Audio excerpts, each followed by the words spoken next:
Oh man, we back. I had to bring him back, man. The best in the business, one of the best boxers of this decade, man. This generation, man. Shakur Stevenson, how you doing, Shit, I'm good. I'm chilling.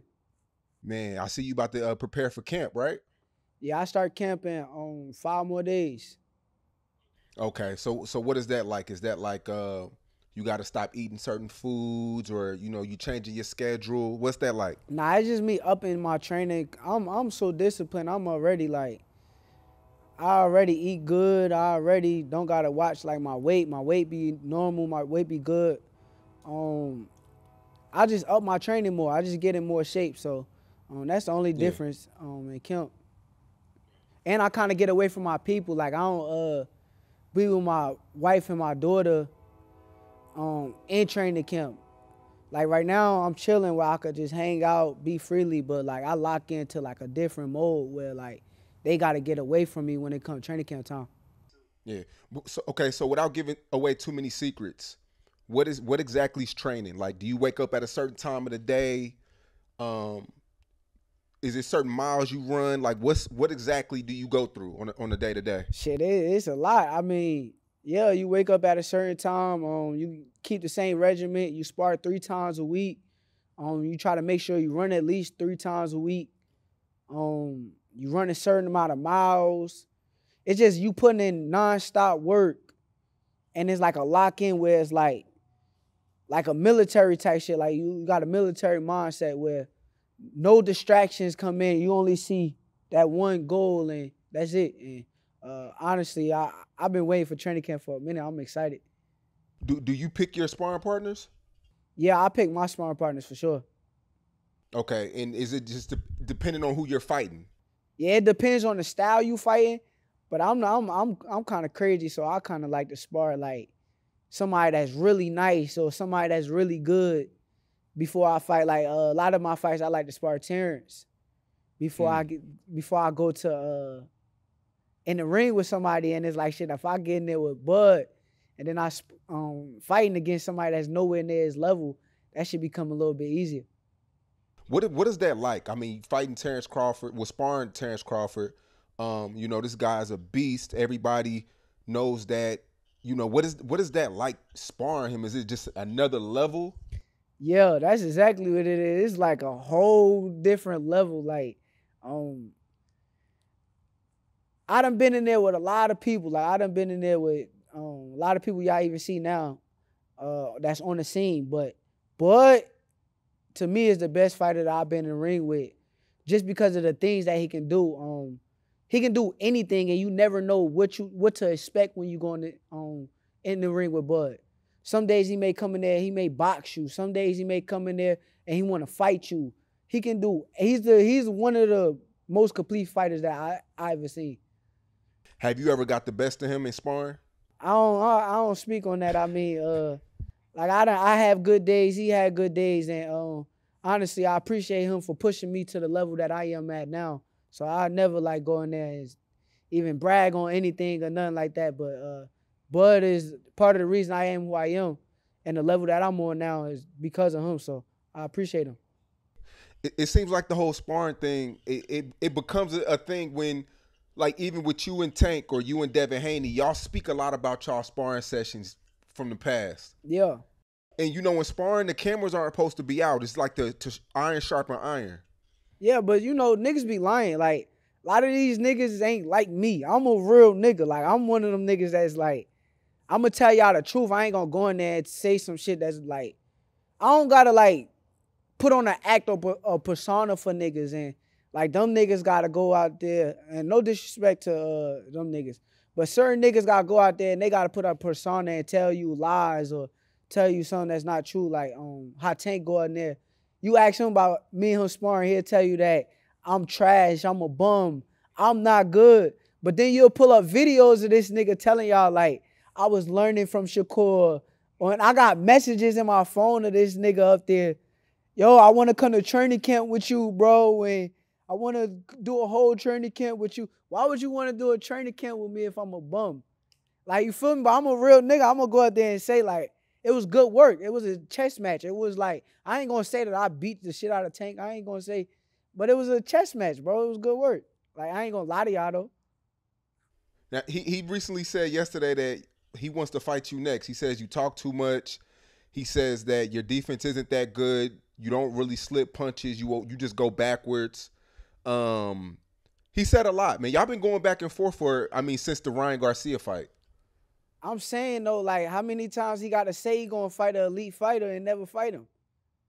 He 30 years old now. Like, what we talking about? Like, bro, 30 talking about he gonna fight me. Yo, when you gonna fight me? He say next. Okay, well then do it, nigga. I'm right here. All you gotta do is send an offer. Reach out, nigga. There's nothing stopping it, bro. You the A side I know. I'm not saying that I'm the A side. You the nigga with all the notoriety, all the however it go. I'm right here though.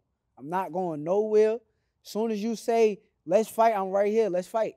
But he'll tell y'all 100 times, oh, I want to fight this person. I'm going to beat your ass next. I'm going to do this to you and send out threats and all that shit. But it's like, come on now, nigga. Somebody call you.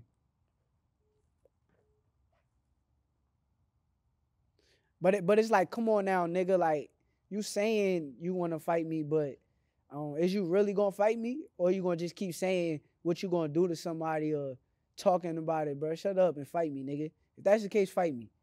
That's it. So what about Frank Martin? Do you feel like he's elite? No. Like, come on, bro. What did Frank Martin do to be elite? Like, who have he beaten?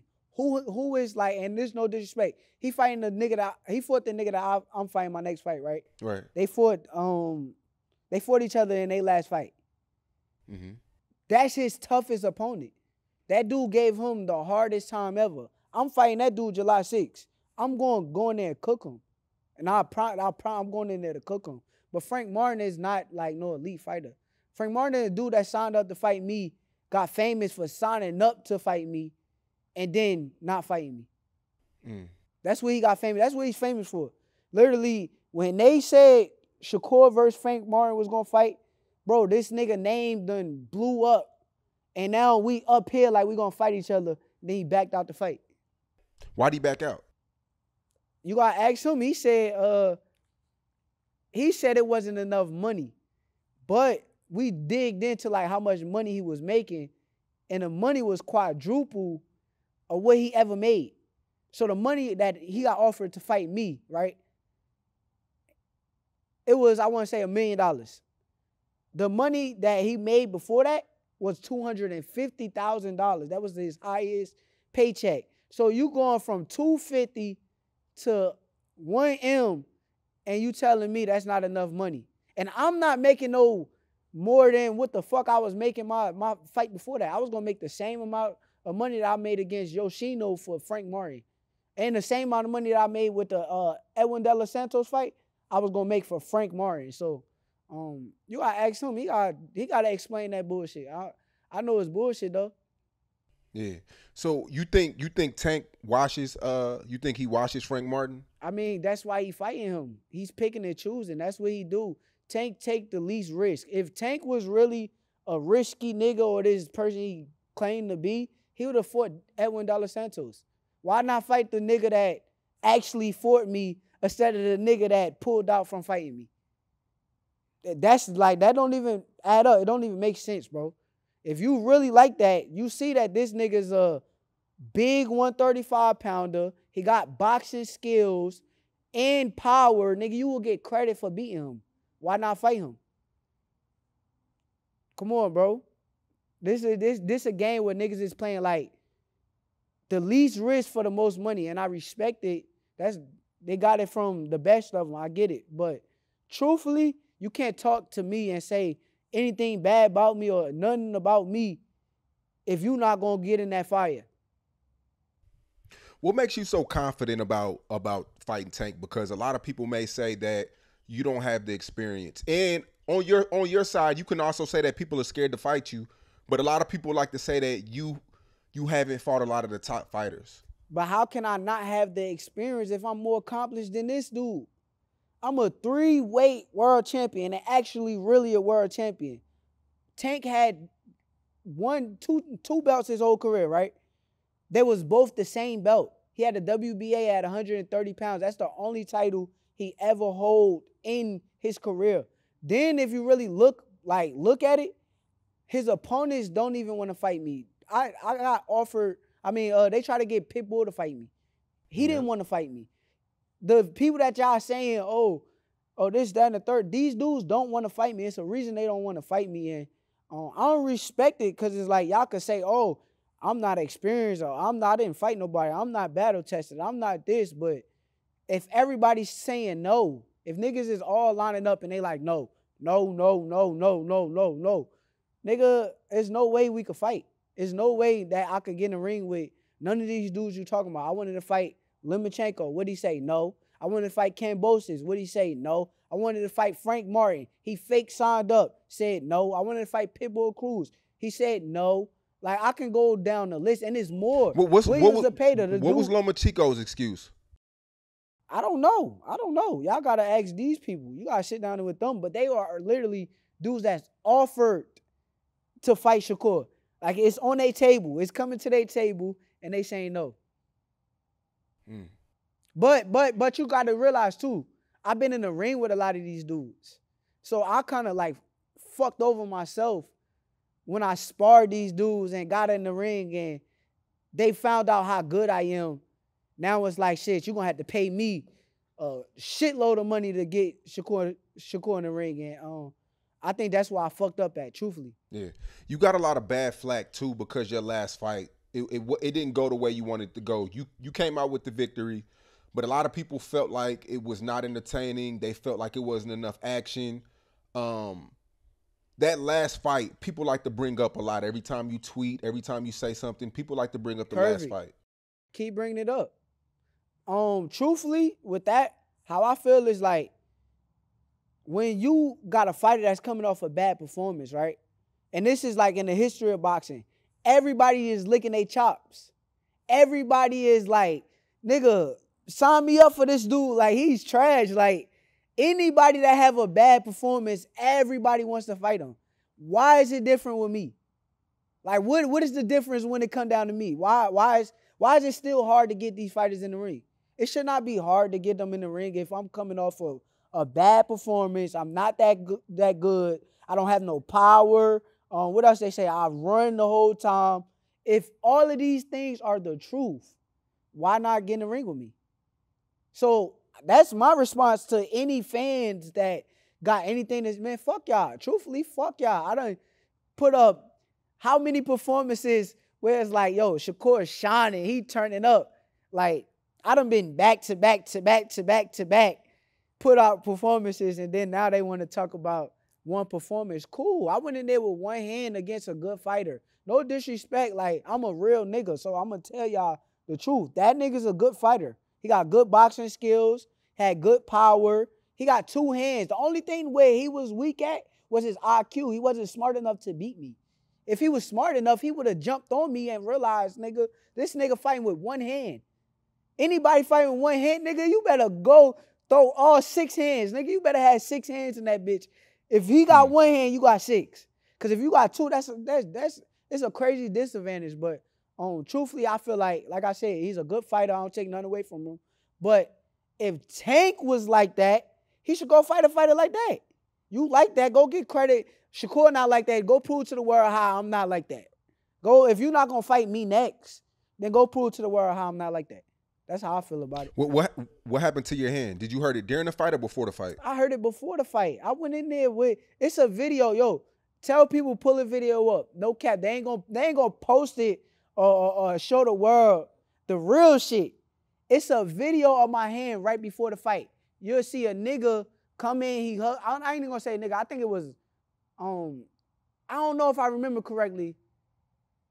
It might have been Michael B. Jordan. It was somebody that came and gave me a hug. And you could see my hand in the video. And my knuckle is swollen. This is before the fight. This before I even wrap my hands, before I'm going into the ring. Directly before the fight. Tell them to pull that video up. They want to pull up a video of me running, all the extra shit and all the memes and shit. Pull up the video with my hand before the fight. Why nobody want to post that? Why nobody want to talk about that? Because the world want to thrive off negativity. They want to post the negative shit. But truthfully, nigga, I'm a bad motherfucker. I can go in that bitch with one hand against a real good fighter and come out victorious. So that's why you were kind of hesitant in the fight because you didn't want to like damage your hand more, or what? Or you didn't want to, you know, you fighting with one hand is more. It's a lot more things that could happen. It's when at the end of the day, I'm in that bitch and I know it's win by any means necessary. That's all I know, regardless, right? So y'all want me to sit in you can't sit in a pocket, right? They want me to sit in a pocket because I'm a pocket fighter. That's what people don't realize. They want to talk bad about me. Oh, Shakur been in a pocket for how many fights, niggas? But they want me to sit in the pocket and exchange with a nigga, and all I got is this. All I got is this. All I got is this. I can't throw this. This bitch hurt bad as hell. I can't throw this. Every time I throw it, it hurt. Fuck it. Nigga, I'm gonna move. I moved, and then not only did I move, after round 7, I started backing this nigga up. I just didn't stand there like they wanted me to when he started loading up, throwing big shots. No, I'm not gonna stand there for no big shots. But we ain't gonna talk about like I wasn't hesitant. I'm working with what I got. I'm working with what I got. All I got is this. All I got is this. I'm working with it though. I'm gonna make it work tonight just to come out victorious.